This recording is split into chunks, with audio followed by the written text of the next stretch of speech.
밥 한 끼 잘 먹고 바로 일어났을 뿐인데 그 습관이 여러분의 뇌를 서서히 말리고 있다면 믿으시겠습니까? 어지럽다는 신호를 참고 부지런히 움직이는 행동이 오히려 뇌졸중의 씨앗이 되고 있다면요. 오늘 이야기는 과장이 아닙니다. 지금 이 순간에도 많은 어르신들의 뇌가 식사 직후 조용히 산소를 빼앗기고 있습니다. 제가 오늘 말씀드릴 핵심은 단순합니다. 밥을 먹고 나서 바로 움직이지 마십시오. 최소한 일정 시간은 전략적으로 쉬셔야 합니다. 안녕하세요. 어르신들 삶 곁에서 건강과 생활 이야기를 전하는 낭만닥터 김선생입니다. 이 채널은 아프기 전에 알았으면 좋았을 이야기들을 계속 전해드립니다.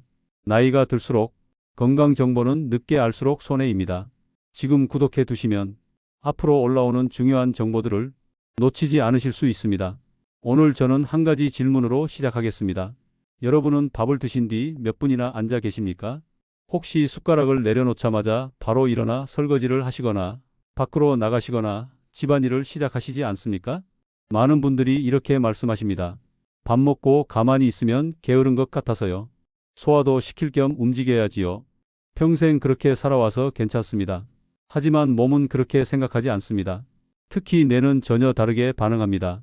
우리 뇌는 몸무게의 극히 일부밖에 차지하지 않지만 몸 전체 산소와 에너지의 상당 부분을 사용합니다. 그만큼 연약하면서도 까다로운 장기입니다. 뇌는 단 몇 분만 산소 공급이 줄어들어도 기능이 떨어지기 시작합니다. 식사를 하면 우리 몸 안에서는 조용하지만 거대한 변화가 일어납니다. 소화를 위해 혈액이 위장으로 대거 이동합니다. 위와 장은 음식물을 분해하고 영양소를 흡수하기 위해 평소보다 훨씬 많은 피를 요구합니다. 이때 우리 몸은 선택을 합니다. 한정된 혈액을 어디에 먼저 보낼지 결정해야 하기 때문입니다. 당장 급한 곳은 소화기관입니다. 그래서 위장 쪽으로 혈류가 몰립니다. 문제는 그 순간입니다. 위장으로 피가 몰리는 동안 뇌로 가는 혈류는 상대적으로 줄어듭니다. 젊을 때는 자율신경이 빠르게 반응해 이를 보상합니다.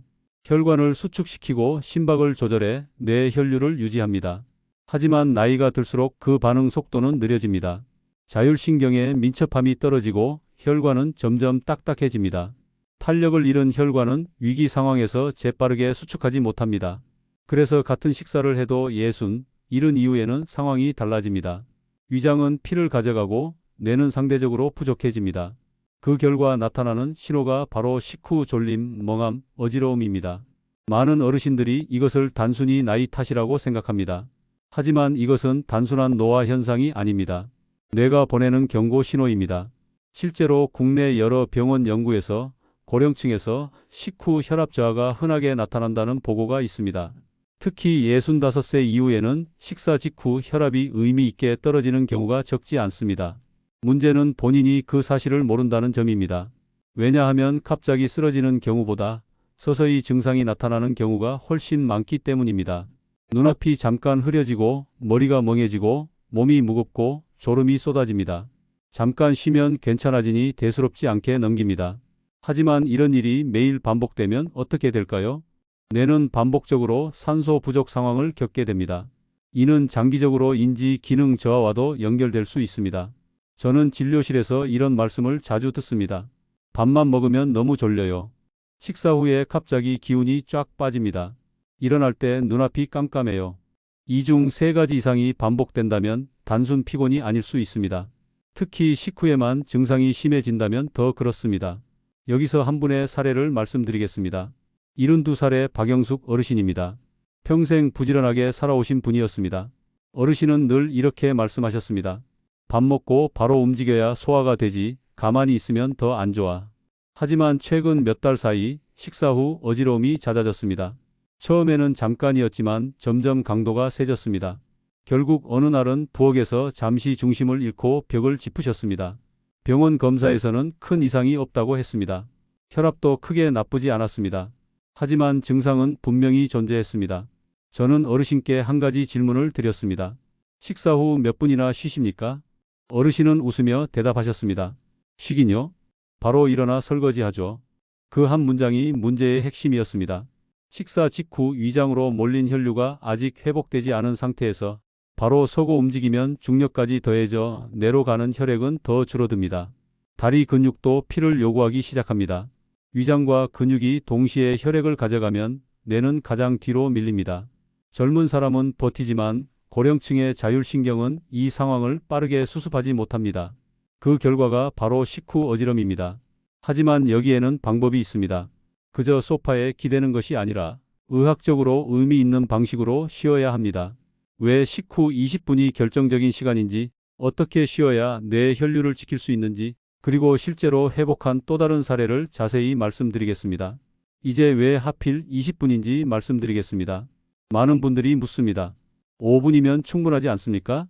그러나 우리 몸의 소화 반응은 그렇게 단순하지 않습니다. 식사를 하면 위와 장은 본격적으로 일을 시작합니다. 음식을 분해하고 영양소를 흡수하고 혈당을 조절하기 위해 복잡한 과정이 동시에 진행됩니다. 이 과정에서 위장으로 가는 혈류는 식사 직후부터 급격히 증가합니다. 연구에 따르면 식후 약 15분에서 30분 사이에 위장 혈류가 가장 많이 몰립니다. 이 구간이 바로 뇌 혈류가 상대적으로 줄어들 수 있는 시간입니다. 20분은 그 위험 구간을 안정적으로 넘기는 최소한의 시간입니다. 그렇다면 어떻게 쉬어야 할까요? 단순히 앉아 있는 것만으로는 충분하지 않습니다. 가능하다면 몸을 수평에 가깝게 두는 것이 가장 좋습니다. 왜냐하면 중력의 영향을 줄이기 위해서입니다.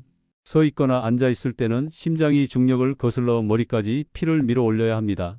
하지만 누우면 심장과 뇌의 높이가 거의 같아집니다. 이 상태에서는 심장이 무리하지 않아도 됩니다. 피가 훨씬 부드럽게 뇌로 도달합니다. 그 결과 뇌 세포는 안정적으로 산소를 공급받습니다.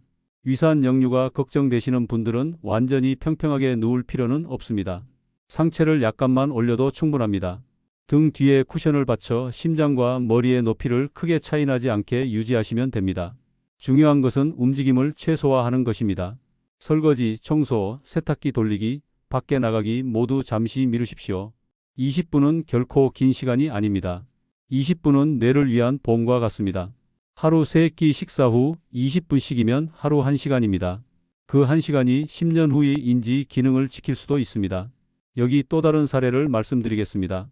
69세의 김정남 어르신입니다. 은퇴 후에도 늘 바쁘게 움직이던 분이었습니다. 어르신은 밥을 먹고 나면 곧장 동네를 한 바퀴 도셨습니다. 운동이 좋다고 믿었기 때문입니다.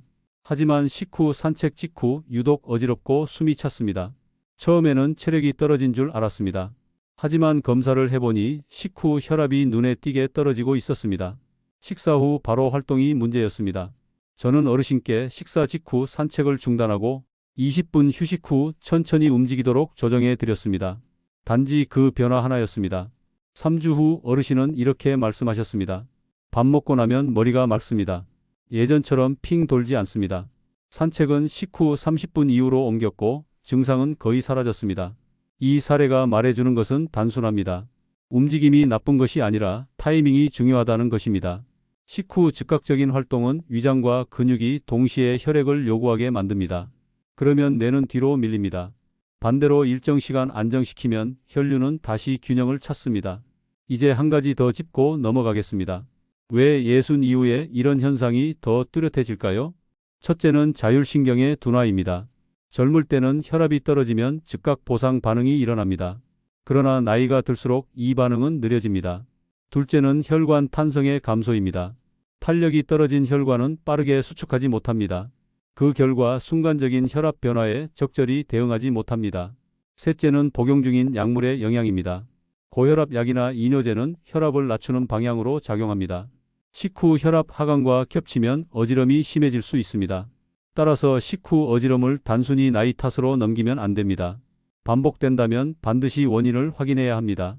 이제 경고 신호를 정리해 보겠습니다. 밥만 먹으면 심하게 졸린다. 일어날 때 눈앞이 깜깜해진다. 머리가 멍하고 집중이 어렵다. 이 중 3가지 이상이 반복된다면 식후 뇌 혈류 저하를 의심해 보셔야 합니다. 왜 수면 자세까지 뇌 혈류에 영향을 미치는지, 그리고 자율신경을 살리는 자세 교정과 아침 루틴까지 구체적으로 이어가 보겠습니다. 이제 밤으로 넘어가 보겠습니다. 많은 분들이 낮에만 뇌 혈류를 생각합니다. 하지만 사실은 밤이 더 중요합니다. 왜냐하면 우리는 하루의 3분의 1을 잠으로 보내기 때문입니다. 잠자는 동안 뇌는 낮보다 더 많은 정비 작업을 합니다. 낮 동안 쌓인 노폐물을 정리하고 기억을 재정리하고 손상된 세포를 복구합니다. 이때 충분한 혈류와 산소 공급이 이루어지지 않으면 회복 능력이 떨어집니다. 그렇다면 수면 자세는 왜 중요할까요? 나이가 들수록 어깨와 가슴이 앞으로 말리는 경우가 많습니다. 등은 굽고 흉곽은 좁아지고 호흡은 얕아집니다. 이 상태에서 양팔을 몸 옆에 붙이고 자면 가슴이 더 수축됩니다. 흉곽이 좁아지면 폐의 확장이 줄어들고 산소 교환도 감소합니다. 반대로 팔을 가슴 위쪽으로 살짝 올려 보십시오. 어깨가 자연스럽게 열리고 가슴이 펴집니다. 갈비뼈 사이 공간이 넓어지면서 호흡이 깊어집니다. 깊은 호흡은 단순히 숨을 많이 쉬는 문제가 아닙니다. 정맥혈이 심장으로 돌아오는 흐름을 도와줍니다. 심장이 충분한 혈액을 받아야 뇌로도 충분히 보낼 수 있습니다. 실제로 수면 자세와 뇌 혈류에 관한 연구에서는 가슴이 열린 자세에서 산소 포화도가 더 안정적으로 유지된다는 결과가 보고된 바 있습니다. 수치로 보면 작은 차이 같지만 8시간 동안 누적되면 상당한 차이를 만듭니다. 방법은 간단합니다. 팔을 머리 위로 쭉 뻗는 것이 아니라 팔꿈치를 편안하게 구부린 채 가슴 위에 올려두는 정도면 충분합니다. 어깨에 통증이 있다면 작은 수건이나 쿠션을 팔 아래에 받쳐 주십시오. 중요한 것은 억지로 버티는 것이 아니라 자연스럽게 가슴이 열리는 상태를 유지하는 것입니다. 이 자세를 3일만 유지해도 아침에 머리가 덜 무겁다는 변화를 느끼는 분들이 많습니다. 이제 낮 시간으로 다시 돌아오겠습니다. 자율신경을 살리는 바른 자세 이야기입니다. 의자에 앉을 때 대부분 엉덩이를 끝까지 밀어 넣지 않습니다. 허리가 둥글게 말리고 목은 앞으로 빠집니다. 이 자세가 오래 지속되면 목을 지나는 신경과 혈관이 압박됩니다. 특히 자율신경은 목 주변을 지나며 심장 박동과 혈압을 조절합니다. 목이 앞으로 빠지면 이 조절 기능이 둔해집니다. 식사 후 혈압이 떨어질 때 적절히 보상하지 못하는 원인이 될 수 있습니다. 바른 자세는 생각보다 단순합니다. 엉덩이를 의자 깊숙이 밀어넣고 허리를 등받이에 붙입니다. 턱을 살짝 당겨 목을 세웁니다. 이 자세만으로도 자율신경 자극이 안정됩니다. 두통이 줄고 어지럼이 완화되는 경우도 적지 않습니다. 이제 하루를 시작하는 아침 루틴을 말씀드리겠습니다. 아침에 눈을 뜨자마자 벌떡 일어나지 마십시오. 밤새 누워 있었기 때문에 혈압은 낮은 상태입니다. 급하게 일어나면 순간적으로 뇌 혈류가 줄어들 수 있습니다. 먼저 누운 상태에서 깊은 호흡을 몇 번 하십시오. 팔을 가슴 위로 올렸다 내리는 동작을 반복하십시오. 그 다음 옆으로 돌아 누워 천천히 몸을 세우십시오. 이 순서만 지켜도 아침 어지럼이 크게 줄어듭니다. 아침 식사는 과식하지 마십시오. 한 숟가락만 덜어도 위장으로 몰리는 혈류 부담이 줄어듭니다. 식사 후에는 반드시 20분 휴식입니다. 마지막으로 식사 순서를 조정해 보십시오. 채소를 먼저 먹고 단백질을 다음에 먹고 탄수화물을 마지막에 드십시오. 이 순서로 식사하면 혈당 상승이 완만해집니다. 혈당이 급격히 오르내리면 뇌는 큰 스트레스를 받습니다. 안정적인 혈당은 곧 안정적인 뇌 에너지입니다. 이제 간단한 운동을 말씀드리겠습니다. 격렬한 운동이 아닙니다. 첫째, 발목을 위아래로 움직이는 발목 펌프 운동입니다. 종아리 근육은 제2의 심장이라고 불립니다. 수축과 이완이 반복되면 정맥혈이 심장으로 잘 돌아갑니다. 결과적으로 뇌 혈류도 개선됩니다. 둘째, 깊은 호흡입니다. 코로 천천히 들이마시고 잠시 멈췄다가 입으로 길게 내쉽니다. 이 동작은 부교감 신경을 활성화시켜 혈관을 안정시킵니다. 셋째, 목 스트레칭입니다. 좌우로 천천히 기울이고 앞으로 숙입니다. 목을 뒤로 과하게 젖히는 것은 피하십시오. 이 세 가지만 꾸준히 해도 혈류 흐름은 달라집니다. 이제 오늘 말씀을 정리하겠습니다. 밥 먹고 바로 움직이지 마십시오. 식후 20분은 전략적으로 쉬십시오. 밤에는 가슴을 열고 주무십시오. 의자에 앉을 때는 바른 자세를 유지하십시오. 식사 순서를 바꾸고 간단한 혈류 운동을 더하십시오. 이 모든 것이 거창한 치료는 아닙니다. 생활 습관의 미세한 조정입니다. 그러나 그 미세한 차이가 10년 뒤에 뇌를 바꿀 수 있습니다. 지금 이 순간부터 시작하십시오. 오늘 저녁 식사 후 20분만 쉬어 보십시오. 3일만 해 보십시오. 여러분의 뇌는 분명히 다르게 반응할 것입니다. 이 영상이 도움이 되셨다면 좋아요와 구독으로 응원해 주십시오. 여러분의 작은 선택이 더 많은 어르신의 뇌를 지킬 수 있습니다. 오늘도 건강한 하루 보내시기 바랍니다. 고맙습니다.